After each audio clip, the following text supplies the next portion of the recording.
AP సీఎంగా చంద్రబాబు ప్రమాణ స్వీకారం చేసిన నాటి నుంచి వరుస సమీక్షలతో బిజీగా గడుపుతున్నారు. గతంలో సోమవారాన్ని పోలవరంగా నిర్వహించిన చంద్రబాబు సీఎంగా ప్రమాణం చేసిన తొలిసారి పోలవరాన్ని విజిట్ చేశారు. మరోవైపు చంద్రబాబు తన టీం సభ్యులు సైతం ఇలా బాధ్యతలు స్వీకరించారో లేదో ఇలా రంగంలోకి దూకుతున్నారు. సంబంధిత శాఖ అధికారులతో సమీక్షలు నిర్వహించి ఆదేశాలు ఇస్తున్నారు. ఇదిలా ఉంటే మిగిలిన మంత్రులు తమకు అనువైన ఛాంబర్లను అన్వేషించే పనిలో పడ్డారు.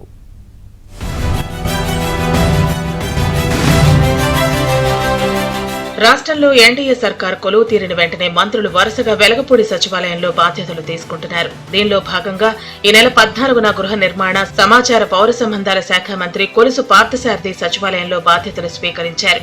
ఆ వెంటనే సంబంధిత అధికారులతో భేటీ అయి సమీక్షించారు. గత ప్రభుత్వంలో చేపట్టిన ఇళ్ల నిర్మాణానికి కేటాయించిన నిధులకు ఎంతో అంతరం ఉందని, దాన్ని తగ్గించి వీలైనన్ని ఎక్కువ ఇళ్లు నిర్మాణాలు చేపట్టేలా చర్యలు తీసుకుంటామన్నారు. ఈ నెల 16న సచివాలయంలో మంత్రి పొంగూరు నారాయణ బాధ్యతలు చేపట్టారు. ఆ వెంటనే అమరావతి నిర్మాణం ఏ స్థాయిలో ఉందో సిఆర్డీఏ అధికారులతో సమీక్షించారు. అమరావతి రాజధాని మొదటి దశ పనులను 2.5 ఏళ్లలో పూర్తి చేస్తామని మంత్రి అన్నారు. దీంతో పాటు ముఖ్యమంత్రి 5 సంతకాల్లో ఒకటైన అన్నా క్యాంటీన్లపైన సమీక్షించిన ఆయన 21 రోజుల్లోనే 100 అన్నా క్యాంటీన్లు తెరిపించి పేదవాడి ఆకలి తీరుస్తామన్నారు. రాష్ట్ర ప్రజలు మన మీద ఎంతో నమ్మకంతో ఈరోజు ఎన్డీఏకి 164 సీట్లు ఇచ్చారు.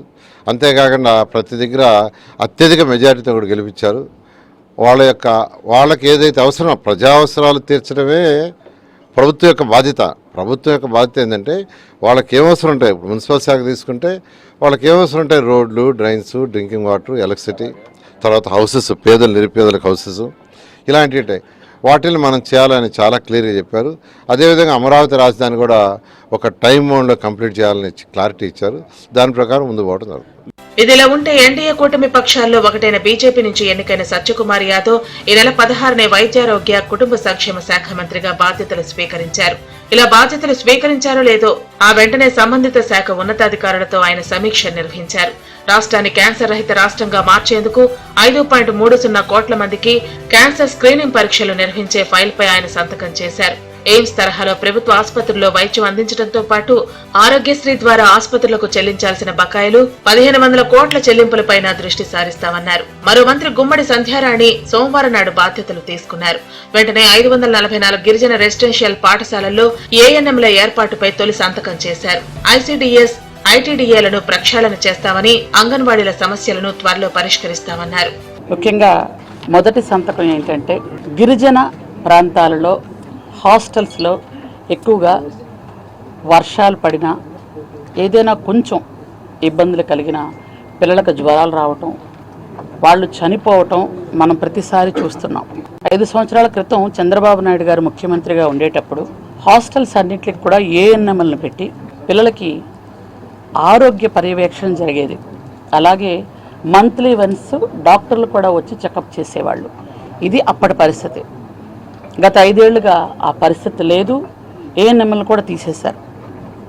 ఈరోజు ఒక తల్లిగా, ఒక మహిళగా, ఒక గిరిజన మహిళగా ఈరోజు ఆ బిడ్డలందరూ బాగుండాలని ఫస్ట్ సంతకం ఏంటంటే మళ్ళీ ఏఎన్ఎంలందరినీ కూడా హాస్టల్స్లో పర్యవేక్షణకి వేయాలి అన్నది నా మొదటి సంతకం ఈరోజు.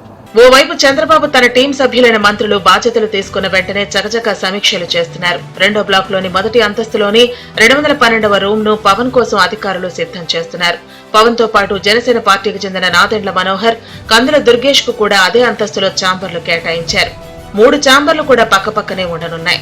ఈ నెల 19న డిప్యూటీ సీఎంగా పవన్ బాధ్యతలు చేపట్టనున్నారు. బాధ్యతలు స్వీకరించిన వెంటనే వీరు సైతం తమ శాఖలపై వరుస సమీక్షలు నిర్వహించేందుకు సమాయత్తం అవుతున్నారు. పాలకుణ్ణి బట్టే మంత్రులు కూడా ముందుకు వెళతారనేది మరోసారి నిరూపితమైంది. జగన్ ముఖ్యమంత్రిగా ఉన్నంతకాలం అరాకొరగా సచివాలయానికి రావటం, అటు మంత్రులు కూడా అదే పంథాను అవలంబించారు. కట్ చేస్తే సీఎంగా చంద్రబాబు బాధ్యతలు స్వీకరించారో లేదో వెంటనే పాలనలో సంస్కరణలు ప్రారంభించారు. చకచకా నిర్ణయాలు తీసుకోవడంతో పాటు పోలవరం విజిట్ కు వెళ్లారు. దీంతో చంద్రబాబును చూసిన టీం సభ్యులు అదే స్థాయిలో రివ్యూలు, సమావేశాలు అధికారులతో నిర్వహించి పాలనలో అడుగులు ముందుకు వేస్తున్నారు. బాధ్యతలు తీసుకున్న నాటి నుంచి సచివాలయంలో అందుబాటులో ఉంటున్నారు.